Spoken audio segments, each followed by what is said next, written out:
So I like this document because it just keeps on breaking down into little chunks what's very important. And if you were to just use the ELPS standards to study from and to be knowledgeable, which, you know, it wouldn't really do, you wouldn't do as well because you won't know, well, what does focused mean? Yeah, I get it. You said ELL instruction has to be focused, targeted, and systematic, but what does that look like? Well, to be focused, you pre-teach academic and social vocabulary to support the comprehension during instruction. I say this all the time, and I used to do it because I taught for schools that had students, you know, predominantly from colonias. My first year was Liberty Middle School in Frayer, Texas. And I had a lot of ELL students my first year. And so it wasn't enough just to pre-teach what the textbook, what our English textbook like defined. I learned that very quickly from experience because there was still a disjunct in comprehension for my students, even though we'd had these, you know, great discussions about academic specific. There were other words that the test makers had not identified within the reading that impeded comprehension. Now, what happens when you are reading something and you don't know what it means? Your brain takes time and it stalls the reading. So let's say that I'm reading it together with the class and for the first time, and I read something and they don't understand what it means. Even if, oh, it's just one word, they're going to be stuck on that trying. The brain wants to try to figure it out. So as much as possible, and last time we were talking about UDL, and the Universal Design for Learning is really focused on removing barriers. And this is one way you can remove barriers and be focused on your instruction. So not just pre-teaching academic, which is great for you to do. Content specific vocabulary always needs to be direct instructed the first time it's introduced to any child. I don't care if they're academically advanced. If you're learning a new concept and this is a new word, then I need to have a really good direct instruction, and it needs to be like illustrative and have me put it in my own words, possibly make a sentence, draw a picture or look at a picture. So academic vocabulary, important for everyone, but especially our ELLs. And that social vocabulary is very important too, because even if you just do the academic vocabulary, as I found my first year teaching in 2003, they didn't identify enough roadblocks. And they didn't know my students specifically to even know what would have been roadblocks for the students. So it was a learning curve for me, and I very quickly had to increase the number of words that I pre-taught before we began reading. And you might think like, oh, was just adding more time. It's imperative. If I didn't take the time to do that, then comprehension won't take place during the reading for many of the students. And then there's just no purpose, and I've wasted everyone's time. So I would rather take the time to pre-teach, you know, and if I'm going to do it in a couple of days, I can spread out the words, however you need to do it to make it work, but certainly not jumping into lessons or text, utilizing unfamiliar, untalked about, uninstructed academic or social vocabulary. Because remember, our students, they learn basic interpersonal communication skills first when you're acquiring a second language. How are you doing?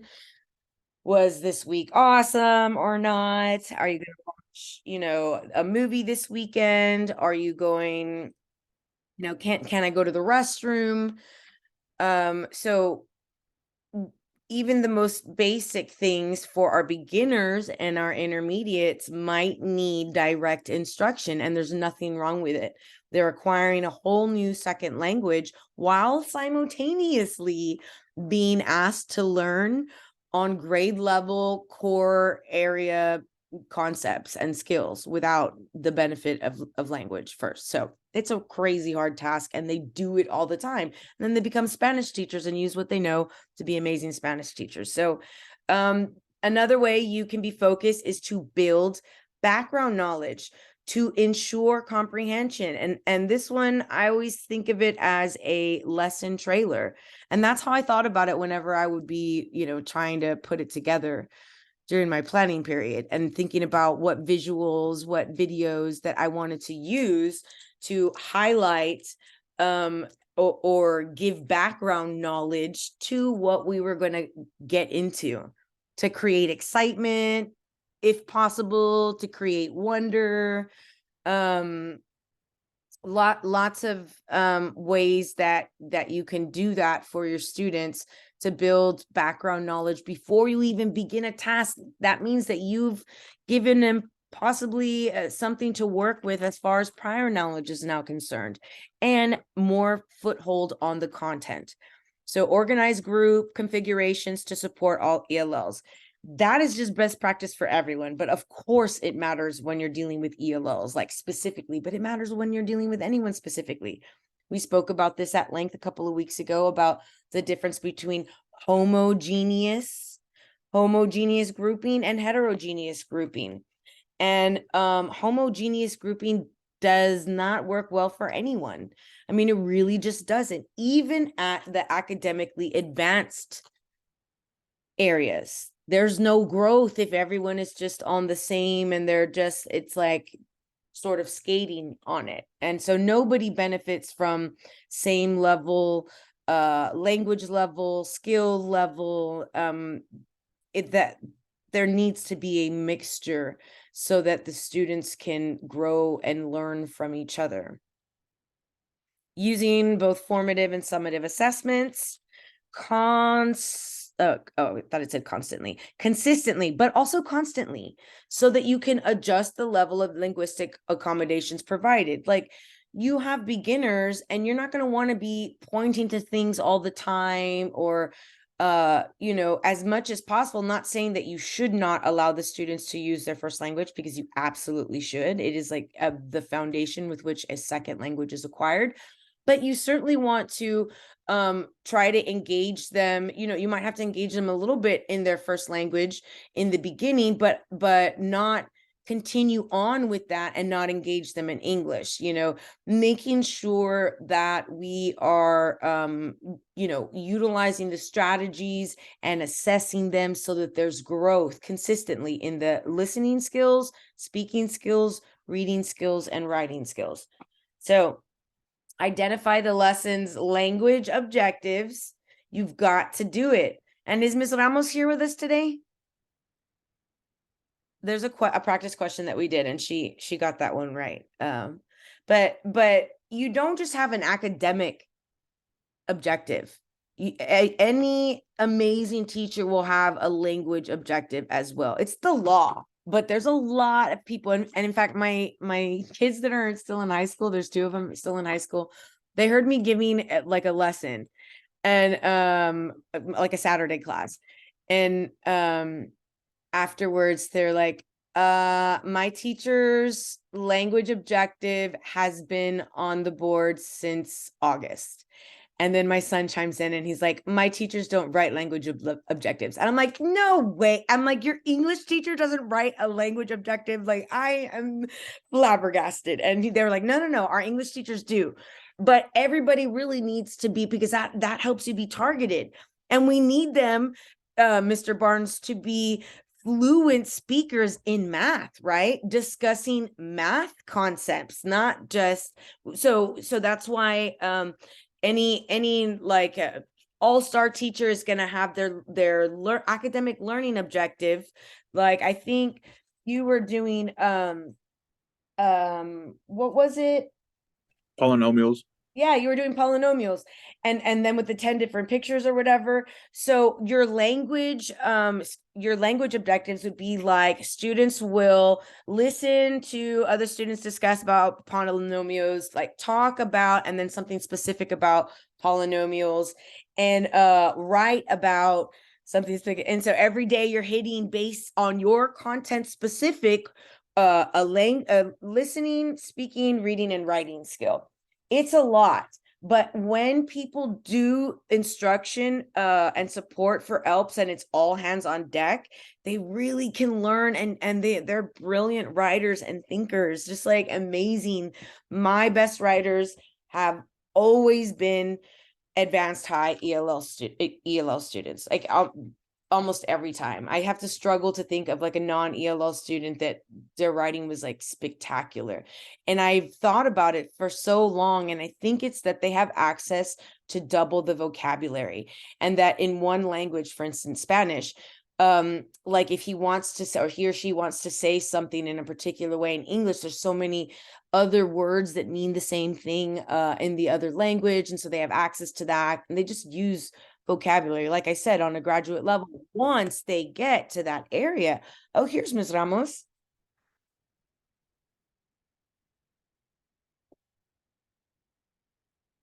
Hello, Ms. Ramos. We were just talking about you. I was talking about the language Yes, perspectives. yes. I was just very concerned here in McAllen where everything just blew up and a lot of families that have their trailers are missing their homes. So I was just checking on that because my daughter is a principal at Idea La Jolla, and the area over there, she's trying to gather shelter for all those families. Oh my God. Yeah. So that's what she's What been happened doing. over there? Is it with the storm? Yes, it's bad. So all those parents, because she's in Idea La Jolla, which is back over there close to 107. Right. All the families are without a home right now. So she's been since 6 o'clock in the morning looking for those shelters for the children to be in and have their breakfast in their bed. Oh my God. So That is crazy. yes. What about in San Antonio? How did it go? I mean, we had hail and it got pretty scary for a little bit, but to be honest with you, I don't ever get like, I don't have ever get on like Facebook or anything like that. I do have one, but I don't get on there. And so I haven't seen anything. And people just today, this morning, were sending me pictures from McAllen, Yes. Yes, from McAllen. from the island, and it looks really bad. Yes, and everything is just material. Whatever happened with signs and all of this and vehicles damage, which that will be replaced right away, or it takes a little bit of time. Not a big deal about it. But families are that without their trailer home because in the area of 107 and look where Belinda is, Belinda Gonzalez is my daughter. She has all those parents there, so those parents are without a home right now. Wow. So she's trying to get all those families in shelter. Mm-hmm.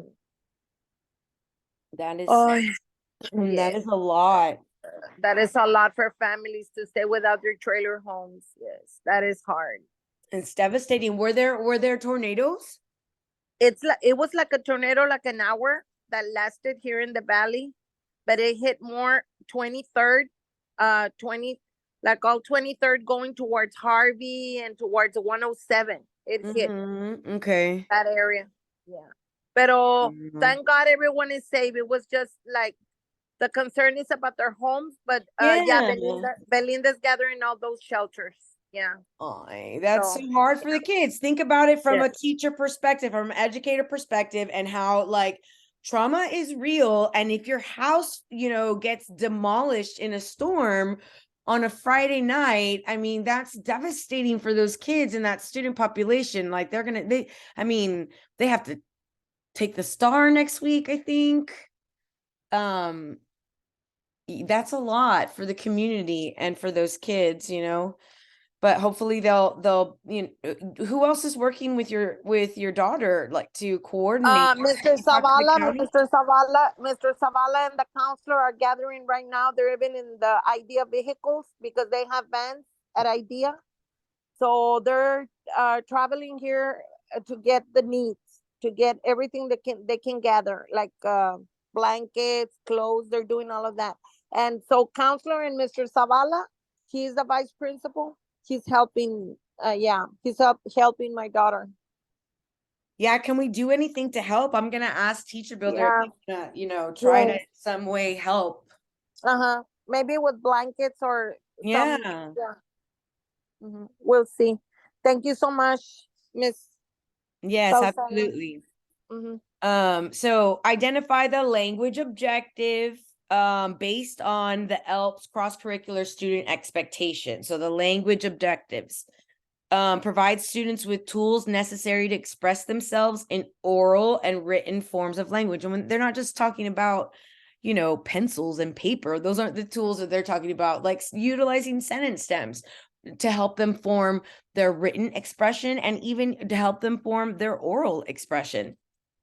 Accommodate activities and materials based on the student's level of language and the content proficiency, but the level of language is most important here because you know, if they're beginner level and you're giving them on grade level expert proficiency on content, it's just not going to be intelligible. It's not going to be understood. It's going to frustrate, it's going to demoralize the student, and it's going to, you know, be a hindrance to whatever small successes that you've had, just based on how, you know, the way that the human brain reacts to failures, especially. So don't put them in a position that where they will fail. Make sure that you accommodate the activities and that you are specific to choose ones that are appropriate for their level of proficiency. And the ways that you are systematic, utilizing routines and procedures. So important for utilize routines and procedures, just like you would in elementary, but not the types of routines or procedures. But having routines and procedures makes their learning environment less chaotic. There's less room for chaos.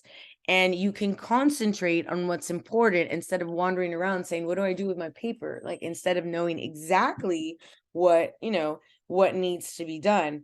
So I think my niece just sent me a picture. Did you guys get hail?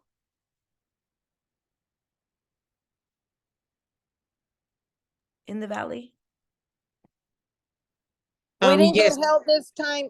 Well, not here in McAllen, not hail, but it was a lot of storm. This was like a tornado, Right. like the eyeball that has a lot of pressure, and then it brings everything up.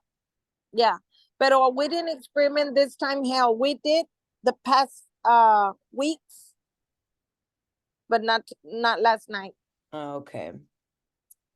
Encourage and support students' participation in cooperative learning interactions as they progress. So you have to be actively monitoring them to be there to encourage and support them and engage them also in you know, discourse, in discussions. Recognize second language acquisition as a methodical progression of skills, from simple, starting at the phonemes, which is an individual speech sounds like a, b, k, d. It's a phoneme. Too complex, right? To like learning what an idiom is and figurative language. So and we have to plan accordingly. Engage students at the correct level of discourse by using scaffolded, probing questions and or sentence frames. Sentence frames are great with our students. So I would like for you guys later to begin and do a deep dive of this particular document. And that you have to know the descriptors, like what does it look like to be a beginner listener? What is indicative of an intermediate student at the listening level? Does anyone know how many questions you got, you know, on your exam last regarding ELL instruction or ELPs? For the ELPs, there were like, yeah, several, like at least 6. at around 10, if I 10, remember 6 correctly. or 10. Yeah. Yeah, that's a good chunk. It's not super duper huge, but it's a good chunk. But so let's take a look. It said scaffolding strategies, linguistic scaffolding strategies for ELL. So let's take a look at it. These are sheltered instruction strategies. And this is again a document that TEA endorsed. So it's the type of sheltered instruction, it's the type of scaffolded activities that the state was just mentioning right now that we're reading about. So we have anticipation guide, the characterization chart, concept attainment, a feature analysis. I love find somebody who's and foldables. The Frayer model is a must for vocabulary. I think we've discussed that before, but we'll visit it again. Freeform mapping, sketch to stretch, storyboard, 2-column notes, T-chart, window painting, and words across context. So, and this document was adapted from the TEA sheltered instruction document. So anticipation guide is like the lesson trailer that I refer to. It enables students to make predictions, to already get their background knowledge like primed and ready to use. Some things that you can do or reasons why it's a important strategy for our ELL population is that it allows us to involve generalizations and provide accessibility for all students, like generalize ideas. If you are utilizing background knowledge that is from their, experience, then it'll activate and it'll validate students' backgrounds, utilizing what they know to help understand what they're going to get to, what we're going to actually begin learning. It involves low tasks. They don't have to do a lot. They can view it, respond to a sentence frame even. Here it says it right here. Anticipation guides can also serve as an introduction to a film or an article. So yeah, you could do that as well. But I like to think of as an anticipation guide is like the preview to a film. Like it gives you the high points, who the main characters are going to be, what is the conflict, like what's our goal, and some of the key vocabulary and concepts. So the way you would implement it is identifying key concepts that you're going to explore in the lesson, and then develop 3 to 5, I would say 5. The more that you give them, the better the lesson is going to flow because they already have understanding of it a little bit, and they're building on what they understood from previously. So developing 3 to 5 highly generalized statements that revolve around key concepts in the unit. What is this saying? Provide a blank in the front of each statement and instruct the students to place an A in the blank if they agree with the statement, or D in the blank if they disagree with the statement, or a U if undecided. A blank can be provided after each statement for the students to respond to statements after completing the unit or lesson.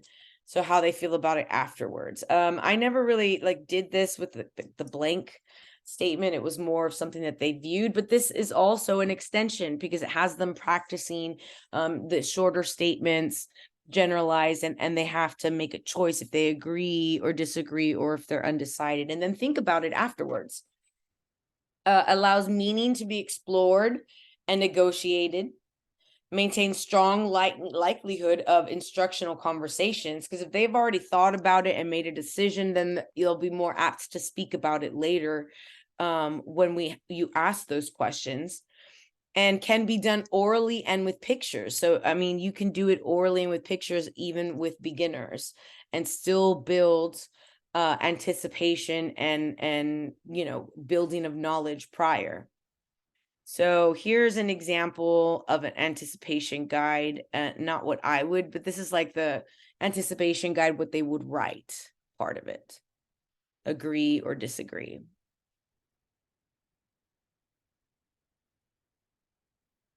Here it is, another anticipation guide in this way.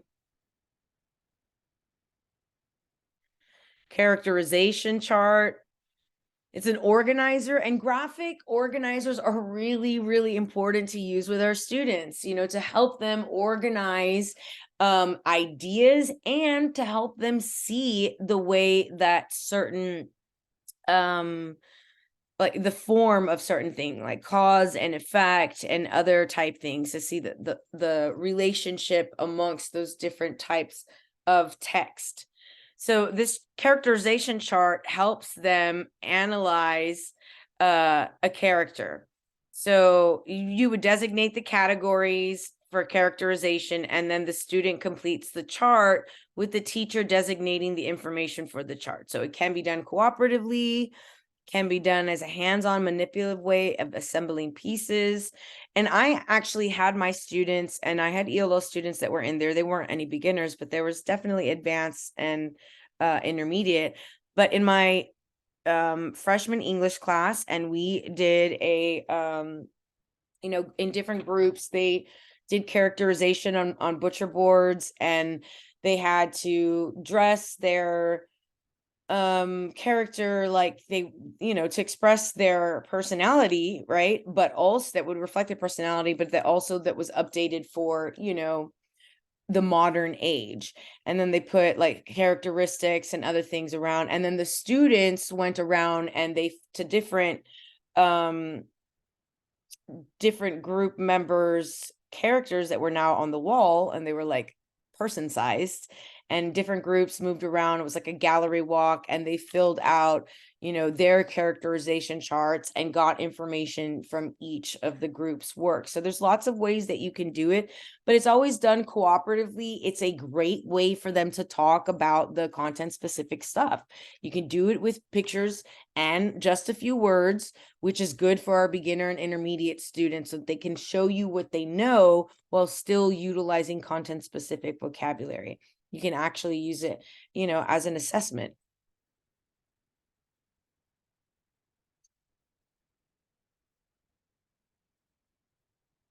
Okay, concept attainment. So it's an excellent strategy for helping students to problem solve and learn vocabulary and content area concepts based on their critical attributes. This one is a little, I'm going to have to show you it because this one's a little bit, it's like you go a roundabout way coming up with the understanding of it. And it is fun and good. I'm going to write it here for us so we can take a look at it. Concept.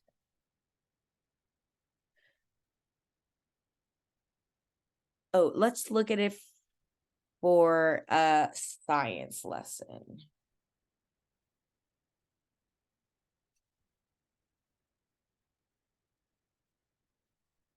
Oh, but that one's so long.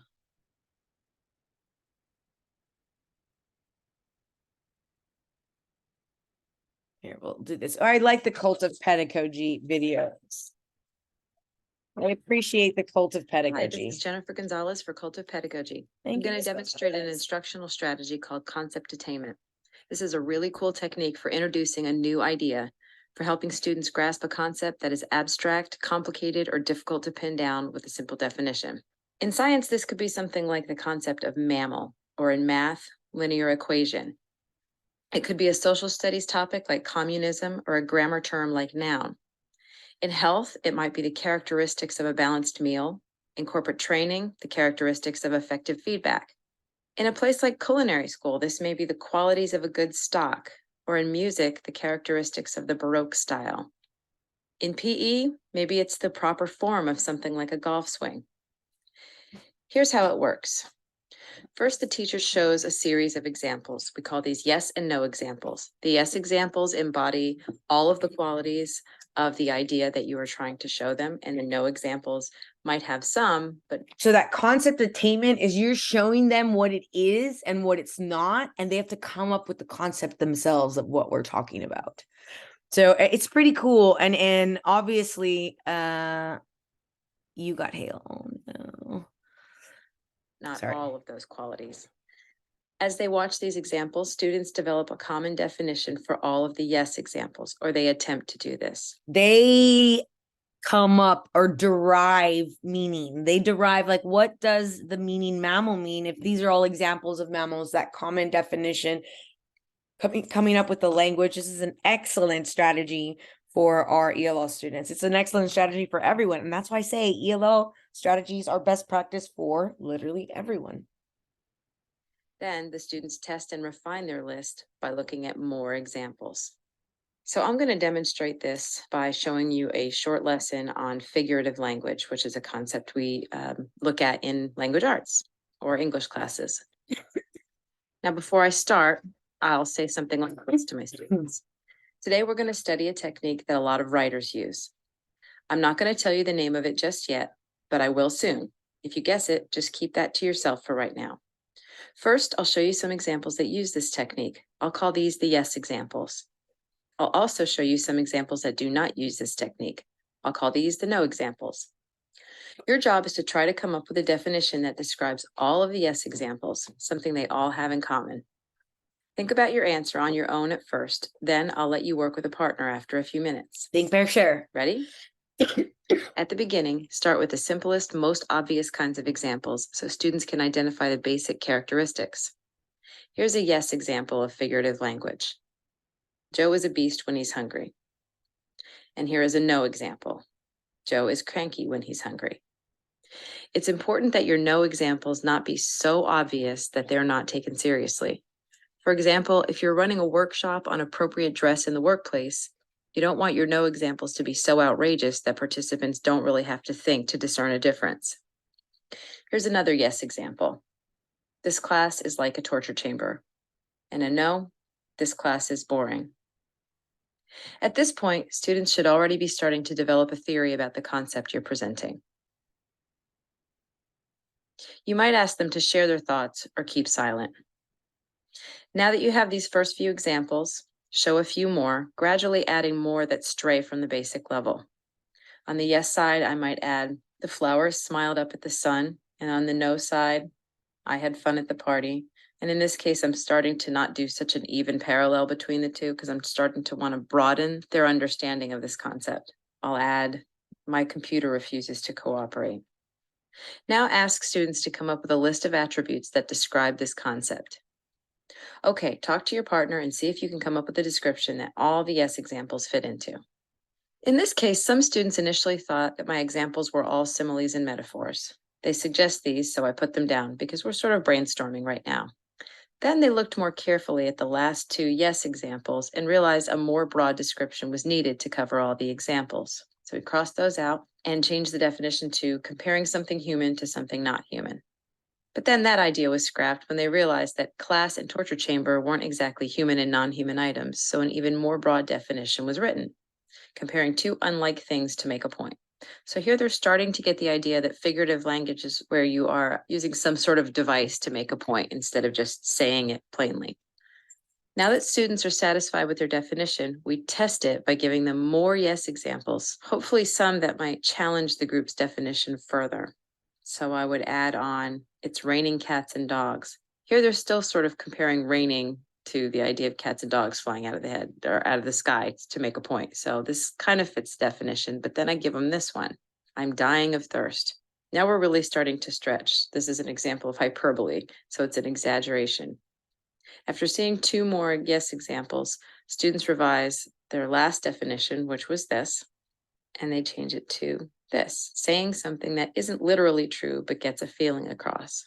In this definition, one student used the word literally, which happens to tie directly into the concept I'm trying to teach them. Figurative language is the opposite of literal language. At this point, I can spend a few minutes giving students the formal definition for figurative language and the terms for the examples I showed them. Now, if you're a language arts person, you're probably thinking that I have not included all types of figurative language. I'm not using sound devices in this one, like onomatopoeia or alliteration, because I think they start to get pretty far away from the idea of speaking figuratively. Right. And I'm trying to get my students to understand the concept of speaking figuratively versus. Right. And so like she chose, in order to get them to understand the concept of figurative language, instead of choosing examples like onomatopoeia that would have been further away from like them being able to come up with the definition, she's going to use better, examples, which she did. And so this is example of concept attainment in in action.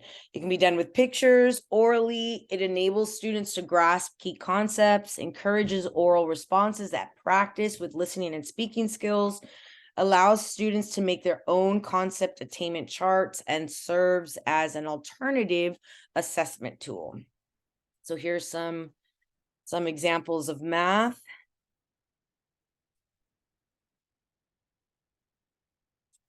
Concept attainment.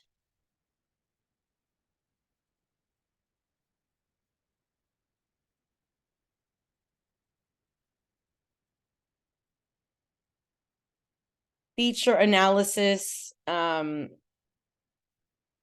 helps students to make fine discriminations between concepts or facts, to look at like the details, the particulars. Students are able to get a bird's eye view of the facts and ideas learned in the in a global and for English language learners more accessible manner. So let's take a look at the feature analysis here. So here is like the concept, we have mammals, and then the different features there, and they would go and physically put up the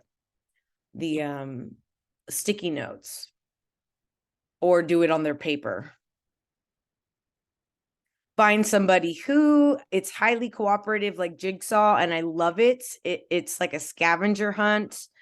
You know, find somebody who knows how to translate this figure on a graph. And so they have to go around and say, do you know, like, you can use it for anything. Find somebody who, and typically people only use it in the beginning of the school year to get to know each other, but really you could do it to check as an assessment or just as a means to get them to talk about academic specific stuff. So it allows the students to participate and to answer questions, all students, special ed, ELL. So for some of you that are doing, you know, the trade, and you have to write down some of the activities that you might use, make sure you review this document. You have it in your trade PPR folder. Review this document so that you can use some of these activities for these particular reasons, because it allows all students, whether they're special ed, whether they're ELL, academically advanced, encourages students to begin teaching each other. It's highly cooperative and Jigsaw-like, uses informal pathways to get prerequisite information out to the students, allows native language support to occur in a natural and supportive way. It extends opportunities for oral language practice, lots of practice with each other, saying academic specific stuff. It's highly motivating. Every single time I did a find somebody who, they loved it. The kid, like if I had it on my agenda or listed for an activity of the day, like they got very excited. They liked to do the find. I mean, they like a little bit of chaos in the structure. And so it, you know, they go around, talk to each other, and it's like they try to be the first to get all of their who's found. It helps them build vocabulary. It is a low risk negotiation of knowledge. It encourages students to use background knowledge and experience. Oh, and the last one is what I just said. It provides opportunities to negotiate meaning, for the students to negotiate their understanding and reflect on their understanding, to be honest with you. So find someone who can define what a need is or plant. And someone define what a want is. And so they'd have to go around and find someone to find these things. Excellent activity to use with ELL students, even to build that basic interpersonal communication skills. Foldables, I use them all the time. That it involves you know, text, visuals, graphics, the students paraphrasing my comments, and you use tactile activities to create it. So it's one of my favorites and is a staple of my class, not foldables themselves, but my DJ, the dialectical journal, that they put all of their notes and all of the foldables were glued in. And for instance, if they had and I have some here, I wish I had them to show you, but we have foldables like this. And for instance, I taught English language arts and reading, so I too would do figurative language. So I might, for me, figurative language had each its own page. And would have, but let's say that you were doing a figurative language foldable, and you could have one be metaphors, one be personification, one be simile, one be hyperbole, and have either pictures already out, or they draw them together. Or I like to have as much as possible, I'll go and ask, like, I had no shame, like just like businesses, if they were done with their magazines, or the librarian every year gets rid of magazines, and I would go there and just sort of like stalk until she was ready to get rid of them, because I would let my students use them for their visual representation. So like however they wanted to visually represent metaphor, they could, cut it out of a magazine. But these tactile visual activities are so good for having them internalize that information, whatever information it is that you're doing, and then it's something tangible that they can go back and review themselves. I like to have concepts like to themselves. For instance, metaphor would be there, but also because there would be a section for what an extended metaphor is and an explanation for that.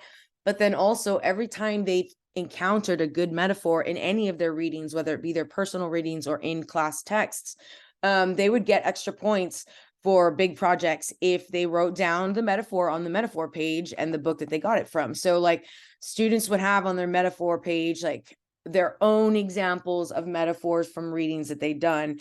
And it just really solidifies their knowledge, and it allows me to know if they understand it. And that wasn't even something I took as a grade, but it allowed me to see if they really got it. They were able to identify those things in their own readings and in the readings that we're doing together. So more foldables. Do you use foldables in your class, Mr. Barnes? In a way, yes, and in a way, no. The way I use foldables is actually I was taught what I'm about to. Hopefully, I can give you guys a visualization of what I do. But my curriculum specialist is actually an ex-Algebra 1 teacher, so she taught me this very quickly and at the very beginning of the year. But instead of when I create my own notes, because I'm just that type of person where, obviously I want to customize my lessons according to my students. Right. Instead of printing out the lessons as a normal sheet of paper, she would say to change it to landscape. So the paper was sideways so you could fit more information, because when you type something out, it goes left to right. And to do it in 2 columns. And all I had to do was write out the notes in the 2 columns like so. And I would go the little extra mile and put in like a line that would go straight down. So that way, instead of my kids just having to shove papers into their journals or folders, now they can fold it like the way it was designed to. So in a way, yes, in a way, no. No, that's still a foldable. Yeah, no, that's still you're still doing it. And I understand what you mean, because I often would make my foldables that way so they fit in nicely. But the added tactile visual is what makes it is a strategy that works, especially for our ELL students.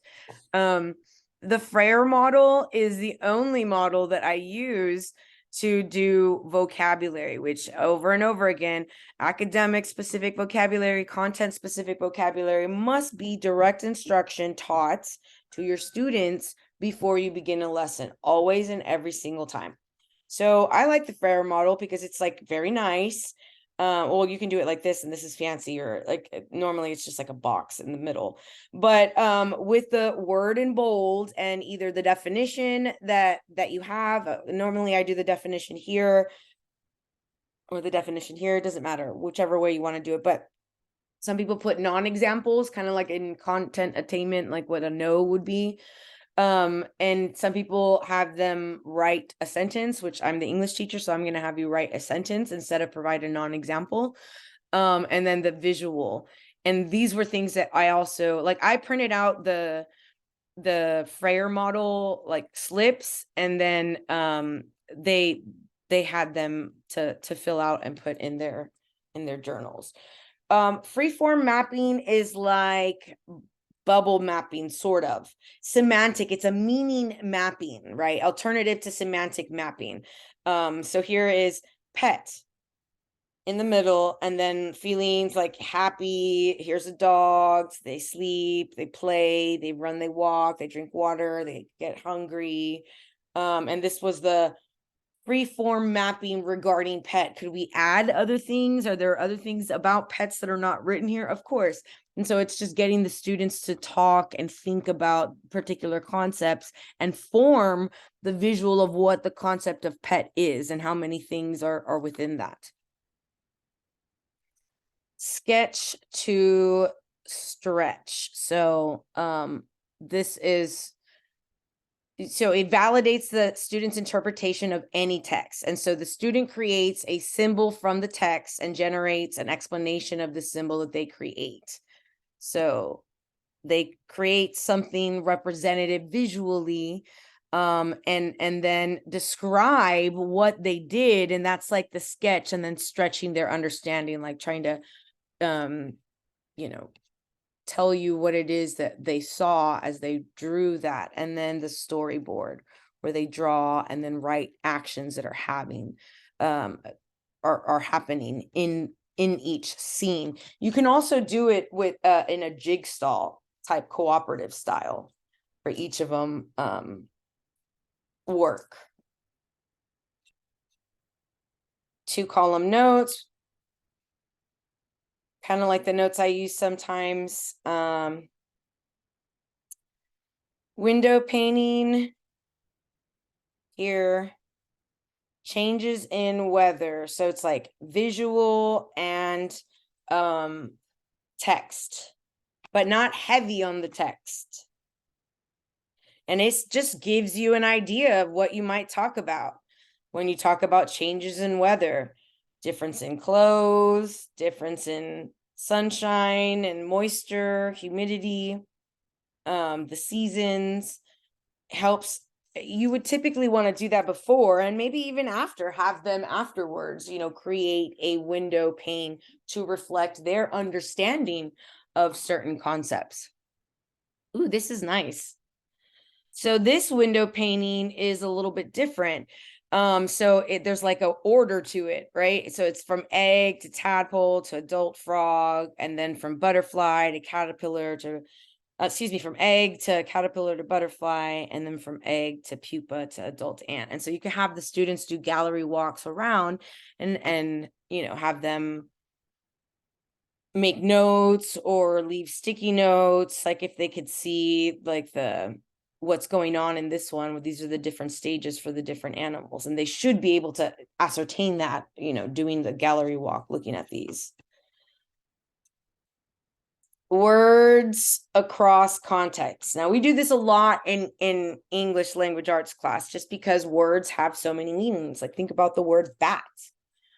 Like, or is it an animal, or is it the tool used for baseball, the equipment used for baseball? So like having the students understand or expand their understanding of words in different contexts, across contexts. So again, it can be done with pictures and words, provides details about the term or concept through the characteristics, uses examples and non-examples to provide clarity, and allows clarification in native language to be made.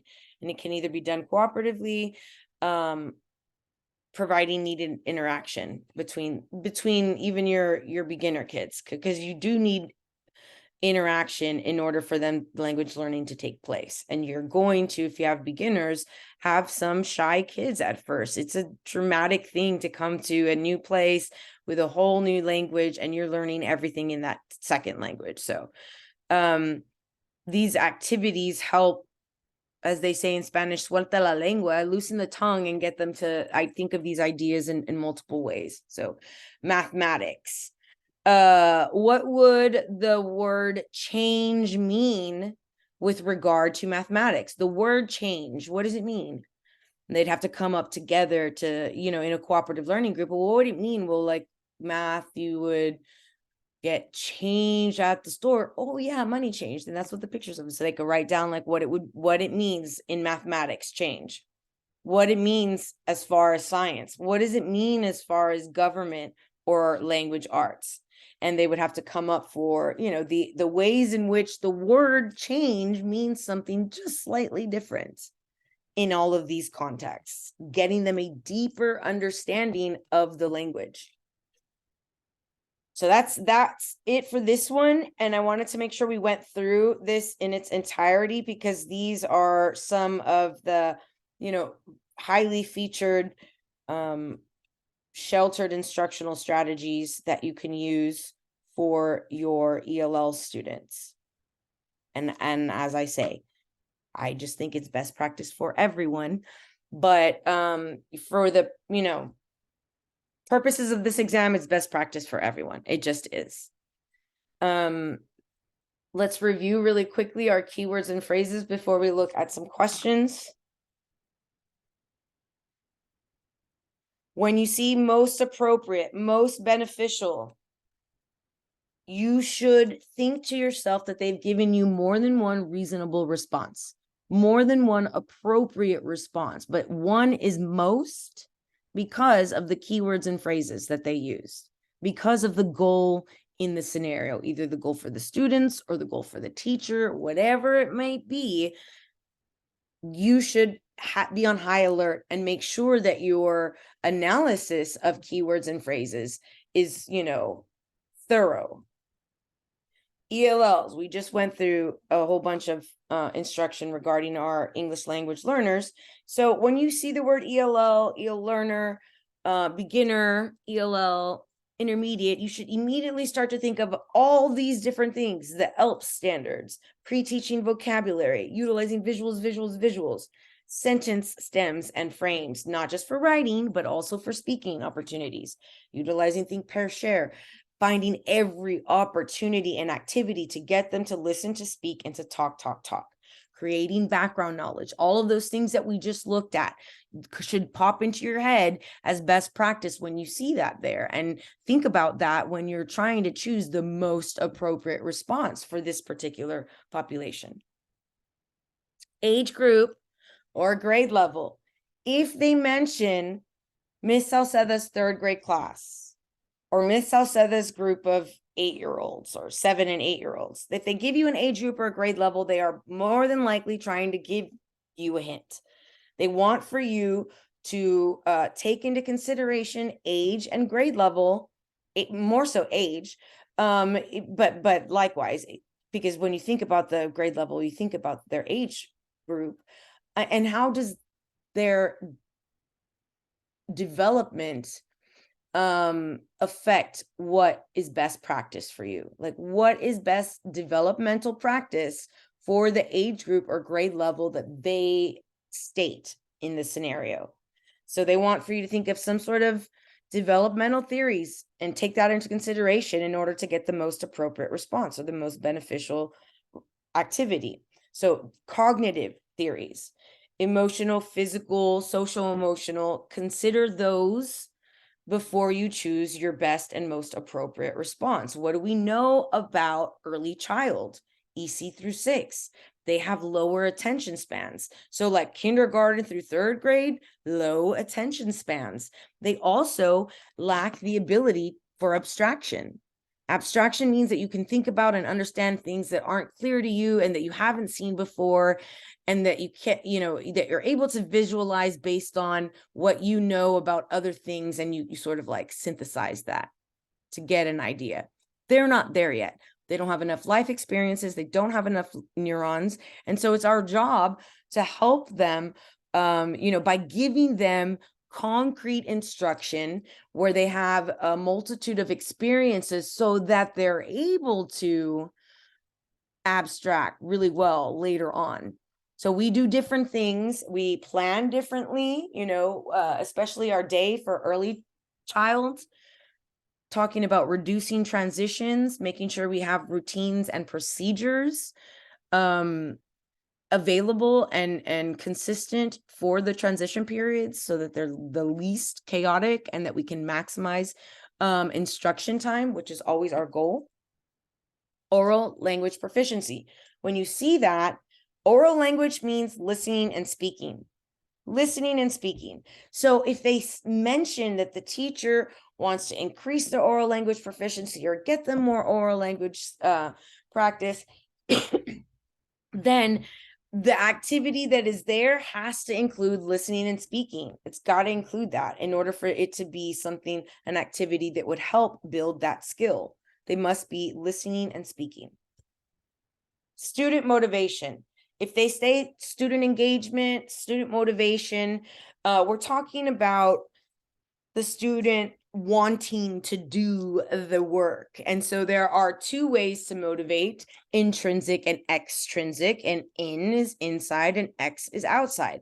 More powerful for students as far as getting them to actually want to do, and that's the point of motivation, is that we want them to complete the assignment or the activity, or engage in the learning. So in order to sort of ignite intrinsic motivation or unlock it, you have to incorporate what you know about your students, about their life, about their real world interests and their lives and what they experience into the classroom lessons, so that they are motivated and it resonates to them and speaks to who they are. Also, best practice is to give them options, give them a choice, give them a choice of assignment or activity, give them a choice of assessment, give them choices. Students feel more motivated when they have chosen the option that they're going to do. And I'm going to engage in this because I chose this one, to give an oral presentation or to do a, like a media project, or I went home and I taped my oral presentation at home and I brought it in and I just played it for everyone. I mean, whatever the case may be, give them options to have control and ownership, agency of their own learning, and you will be able to ignite intrinsic motivation. Also by believing in them. And you shouldn't be a teacher if you don't believe in your students. All students can learn, have the ability with the correct supports in place. And if I'll tell you, anytime I thought a student, and I expressed that through my actions and words, that I believed in them, there was this intrinsic motivation to continue to, do well and continue to meet the expectations that I continue to hold. Class climate, it's a real deal. And it's a real deal breaker. If the class is unsafe, if there's bullies and you're not putting them in check, if you have consequences that are never brought to fruition because you're a pushover, then I don't care how amazing a lesson you have or activities, the class is going to be an ineffective learning environment. It might even be unsafe physically or emotionally. So class climate is really real. It's the temperature, it's the feeling, it's the culture of the class that you set predominantly. You enforce with your behavior, with your modeling, with your consistency, with your fairness, with your care and investment for everyone equally. And you, by being that, you are the thermostat, right? You maintain the effective learning environment. How does it feel? Is it safe, comfortable, and predictable for learning to take place? Kinesthetic, it means movement. It's the learning style. We have kinesthetic, audio-visual learning styles. And, any mention of kinesthetic in the exam, the answer has to have movement in it, however small. There has to be clear movement in the activity in order for it to do that requirement. Developmentally appropriate. When you see that on the exam, you should go back to whatever they said, the age or grade level, because they're trying to tell you, pay attention to age group or grade level. What is best practice? Developmentally appropriate for what we've stated.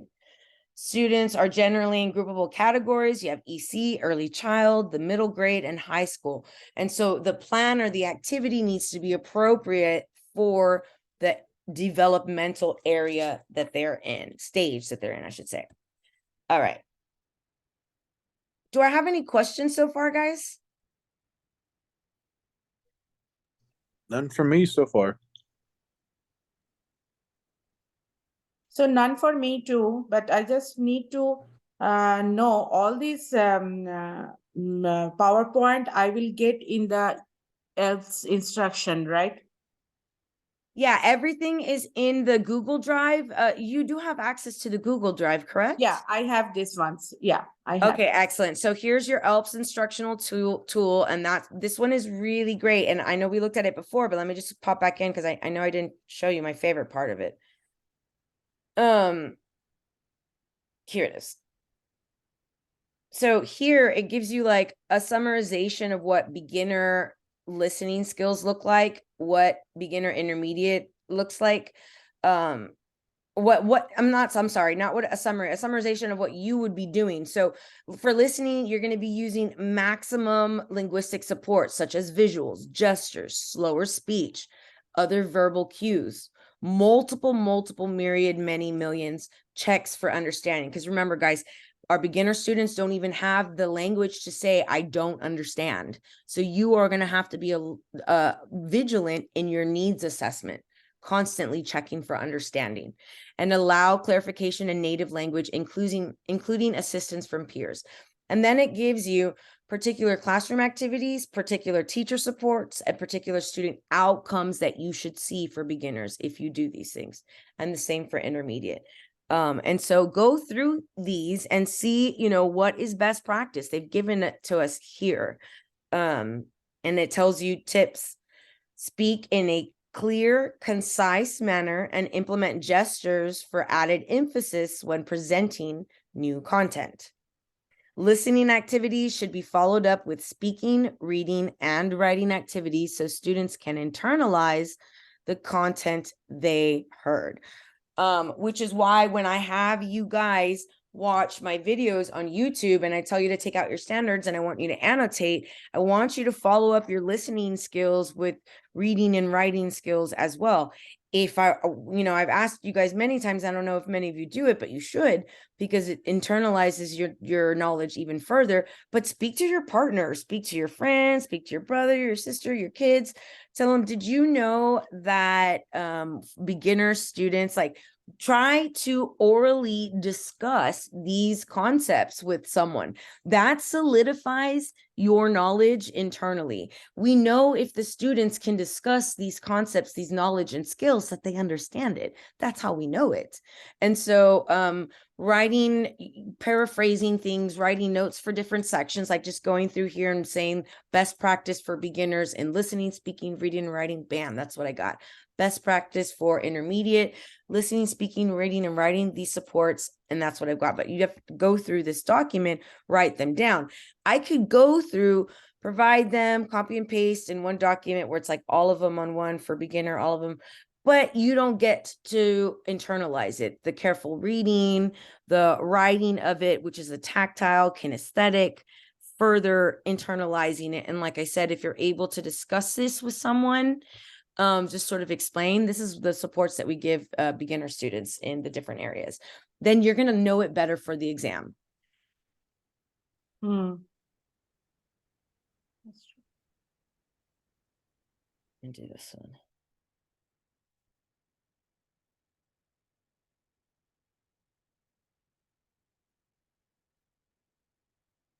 Okay, we're going to read the question carefully. What is the question asking? We're going to identify the goal, rephrase the goal of the question in your own words. Read the scenario carefully, mindfully.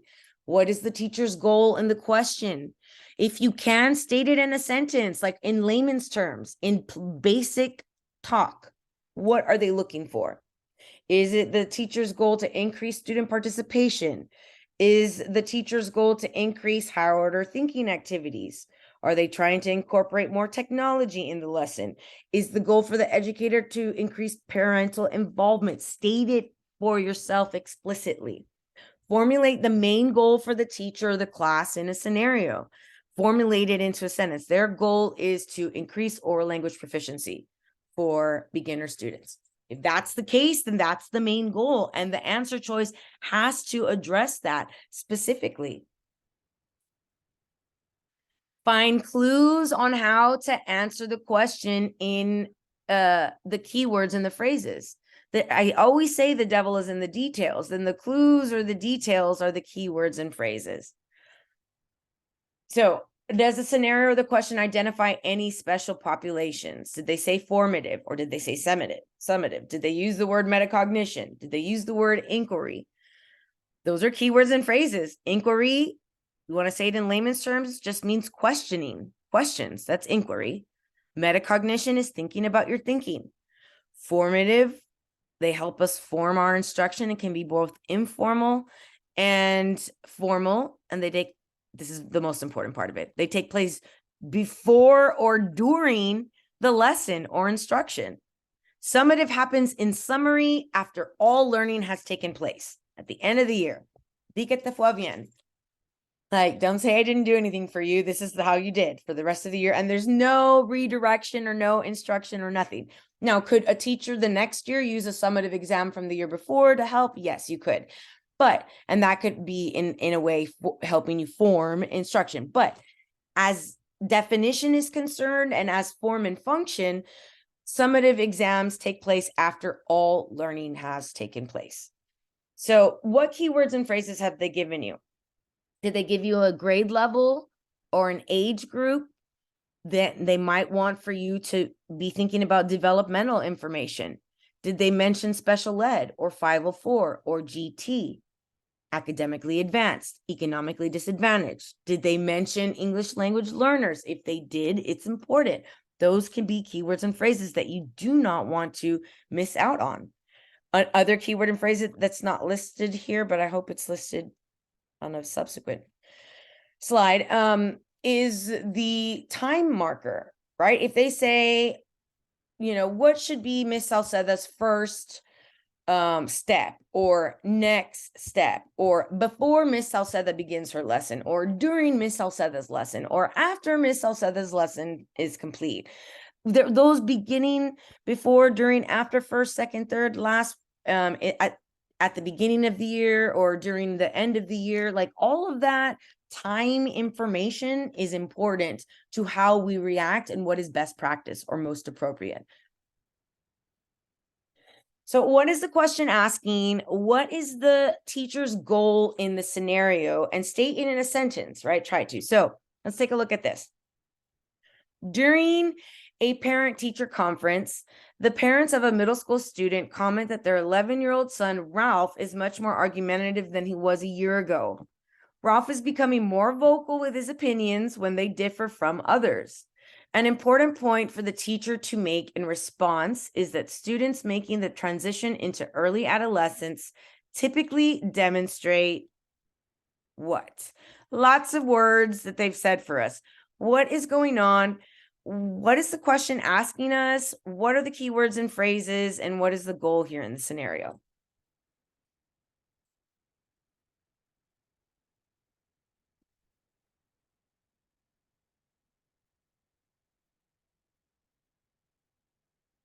What's a keyword? What do I have to make sure I highlight and keep in my mind and that I address them, the keyword, and in my answer choice? Middle school student. Middle school student. So we have an age of development, and even more specifically, we have an age group, right?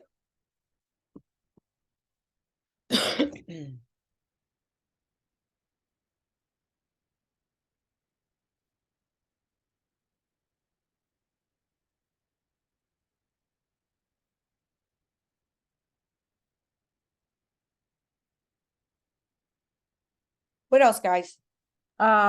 Transition into the early adolescence.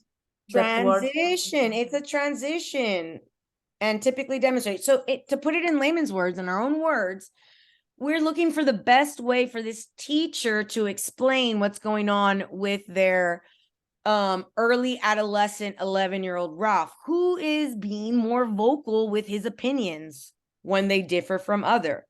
And what does that mean, being more vocal with his opinions? Basically is a transition period. That's why they don't, the student don't know what to say or when to say or how much he has to say. So that's why he is more vocal. Right. And we know at that age group that they are trying to understand and learn who they are, in the world, in the grand scheme of things at this age level. Yeah. And lots of, confidence issues and even with vocal teens or preteens. So let's take a look at the answer choices. We have a continuing inability to understand the issues may be seen from more than one point of view. The goal is, what should we say to the parents to help them understand what's going on with their son, who is more vocal with his opinions when they differ from others? So like if he has a difference of opinion, he's going to be he's expressing it more now. Like he's saying like, well, actually, I don't agree with that. I think that. And so the parents are concerned that he's becoming more, they're taking it as argumentative, but it could be he's just expressing his opinions when they differ, right? And so she has to make an important point to get him to understand what is happening with Ralph. So we have A. Let's read all of them. I always want for you to get into the habit of reading all of them. I don't like A. There's a reason I specifically don't like it. But I'm not going to eliminate it yet. I'm going to read all of them first. Give everyone due diligence and then go back up.